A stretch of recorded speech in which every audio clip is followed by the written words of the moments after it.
La chronique de Chloé, une étincelle pour comprendre, apprendre et avancer dans votre quotidien.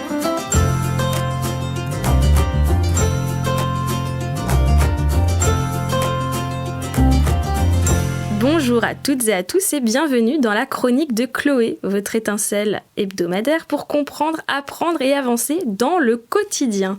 Et aujourd'hui, je suis en présence de Charlie Soufir. Bonjour Charlie. Bonjour. Je voulais qu'on aborde un sujet qui est assez important sur notamment les enfants qui sont hospitalisés, y compris à cette période. Toi Charlie, tu as créé Mon Petit Héros.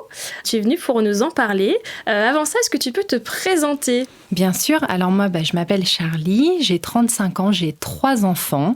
J'ai une grande qui a 8 ans, le moyen 6 et le tout dernier qui va bientôt faire 11 mois. J'habite dans la région depuis maintenant 10 ans. J'étais avant en banlieue parisienne, mais il faut pas trop le dire. Voilà.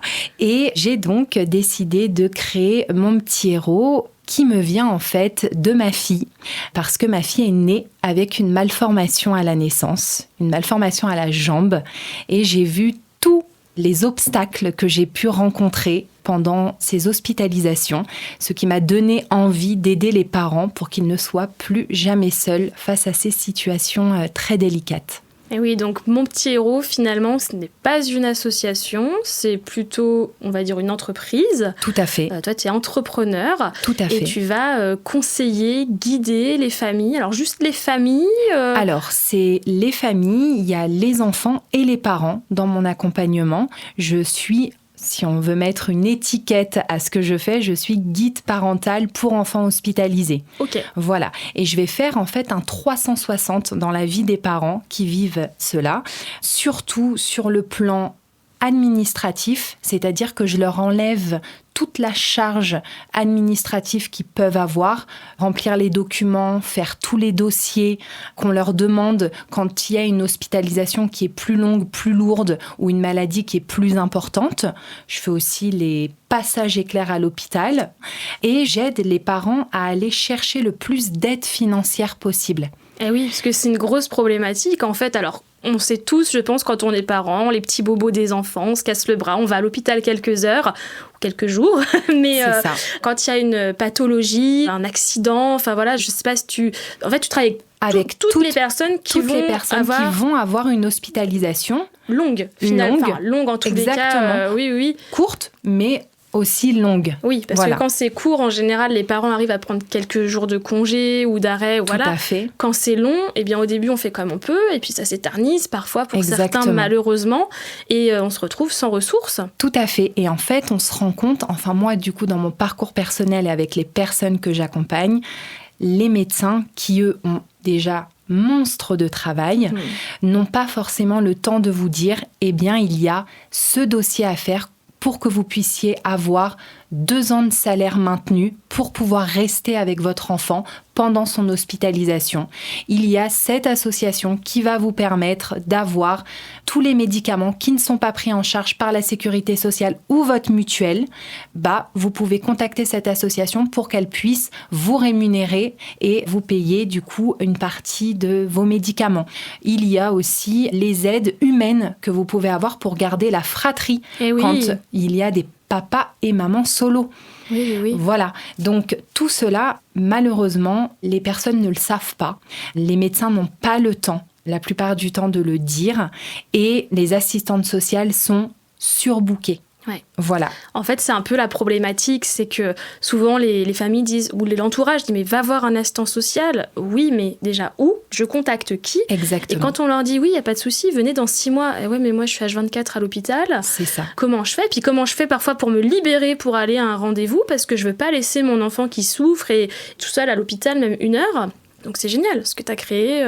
Voilà, moi j'ai vraiment à cœur d'aider le parent, parce que je pense qu'un parent apaisé entraîne un enfant apaisé, voilà, et aussi de prendre en compte les envies, le besoin de l'enfant. Donc là, on a parlé du côté administratif, mais il y a aussi tout le côté émotionnel. Il y a énormément de parents qui ne savent pas comment aborder la maladie avec son enfant.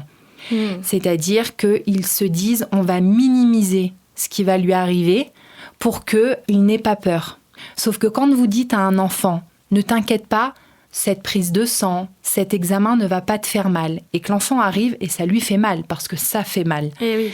L'enfant ne vous croit plus et a peur, du coup, de toute cette sphère de médecins et de toutes ces personnes qui travaillent dans le milieu médical. Oui, donc en voulant le protéger, finalement, on a l'effet inverse. Exactement. Et il va dire, non, la dernière fois, tu m'as dit que ça faisait pas mal, j'ai souffert pendant 3 jours, maintenant, je ne t'écoute plus, je n'ai plus envie d'y aller. Exactement. Et je refuse parfois de me soigner. Du coup, Exactement. On a énormément d'enfants ou qui ne veulent tout simplement pas retourner chez le médecin. Oui. Parce qu'il y a les hospitalisations longues, mais il y a aussi les personnes qui viennent, par exemple, pour une gastro prolongée, où ça s'est quand même mal passé. Ils ont été 3 jours à l'hôpital, ils ont eu des prises de sang, on leur a posé peut-être parfois des perfusions, ils ont eu mal, une ambiance stressante. Et donc, au retour à la maison, le retour se passe pas forcément super bien. Et plus tard, pour tout ce qui est rendez-vous médicaux lambda, l'enfant se ferme et ne veut plus du tout communiquer avec tout ce qui est médecin, dentiste. Voilà. Ouais, ok. Et donc, j'interviens aussi là-dessus. Comment parler à son enfant? Comment trouver les bons mots? Quels sont les bons outils? Comment lui expliquer avec des mots d'enfant, mais en le responsabilisant aussi, lui expliquer qu'est-ce qu'un IRM, qu'est-ce qu'une prise de sang, qu'est-ce qu'un cathéter. Il a besoin de tout savoir pour être rassuré. Moins vous lui en dites, plus il sera stressé. Plus vous lui en dites, mais attention avec des mots bien précis, adapté, oui. Plus l'enfant, quand il arrive, il se sent pas chez lui, faut pas déconner, mais il se sent en confiance. Voilà. Ouais. Et du coup, alors, comment les personnes font appel à toi? Déjà, est-ce que tu as des partenaires, des personnes qui te recommandent? Parce que je pense que les parents, c'est pas la première chose qu'ils vont chercher sur Internet. Non, en fait, je me suis rendu compte, quand j'ai monté mon petit héros, c'est que les personnes n'osent pas demander de l'aide. Ouais. Quoi qu'il arrive, surtout les mamans. On a l'impression d'être en échec, on a l'impression qu'on s'est laissé submerger, du coup on a honte le plus souvent de demander de l'aide.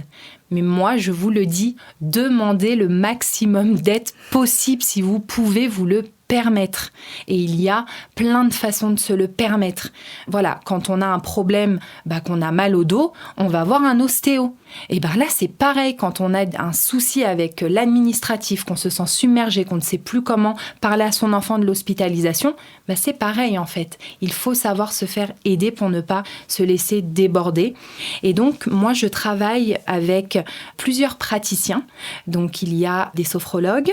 Je travaille aussi avec Mogoya, je ne sais pas si vous connaissez. Camille. Voilà, Camille de Mogoya, avec qui on a mis en place une formule commune, donc elle qui va aider les parents en postpartum. Et il y a des parents qui sont en postpartum, et je l'ai vécu, j'étais enceinte de 8 mois, moi, quand ma fille a eu cette pathologie, qu'elle était opérée, qui n'arrive pas à gérer les deux. En fait, l'enfant est à l'hôpital, on vient d'accoucher, on ne sait plus où se mettre.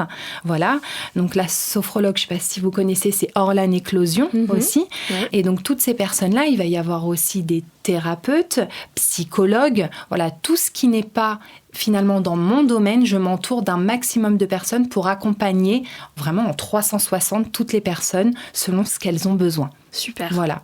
Donc ça, c'est génial. Et est-ce que tu distribues des flyers? Bien sûr, il y a un livret qui est déposé à la Maison Gaïa, où vous pouvez me retrouver pour avoir le maximum d'informations. Je travaille énormément sur les réseaux sociaux, donc mon petit héros.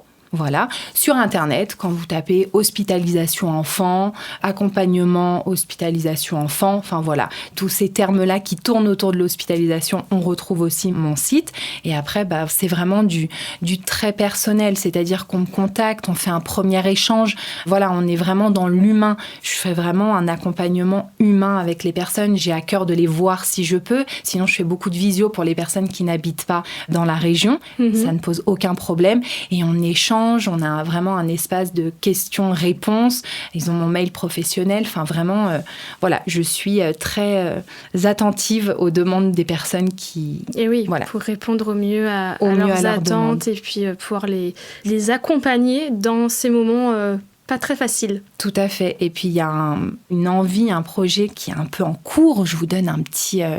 les prémices de ce qui va se passer. Mais après, ce que j'aimerais beaucoup, c'est travailler avec les hôpitaux. Et oui. Voilà, avoir une journée où je vais à la rencontre des familles. Et si elles ont besoin de plus, elles pourront bien évidemment solliciter mes services. Oui, c'est vrai que c'est ce qui manque, en Exactement. fait.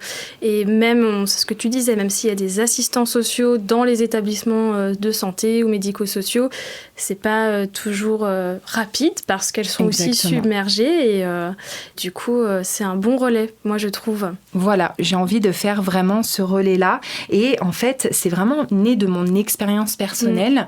Après je me suis formée à beaucoup de choses durant ma carrière, mais voilà, c'est vraiment ma fille. J'ai vu le parcours du combattant qu'on a vécu avec mon mari, l'errance médicale dont on parle très peu.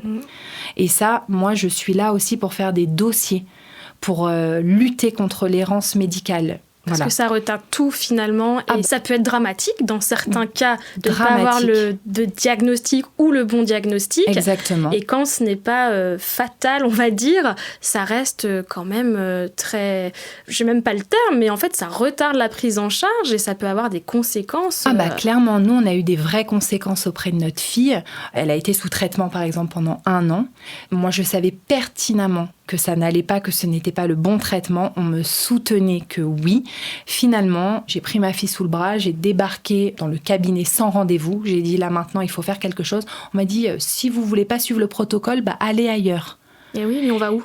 Et on fait quoi? Et en fait, après avoir une multitude de recherches, de faits, après avoir changé plusieurs fois de pays, pour donner son dossier médical. On a trouvé quelqu'un finalement pas très loin d'ici, à Lyon, et qui nous a dit, effectivement, on a perdu 1 an.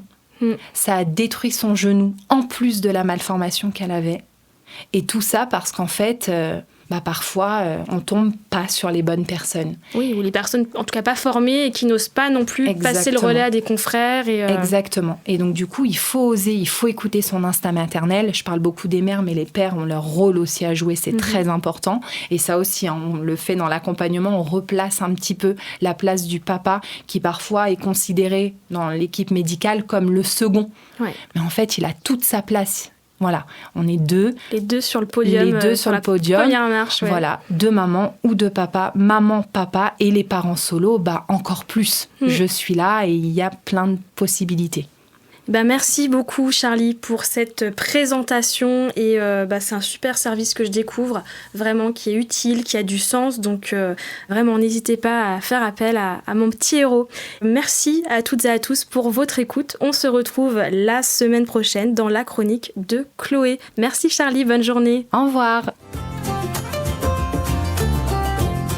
C'était la chronique de Chloé, une étincelle à retrouver en podcast sur le site radioselnos.com.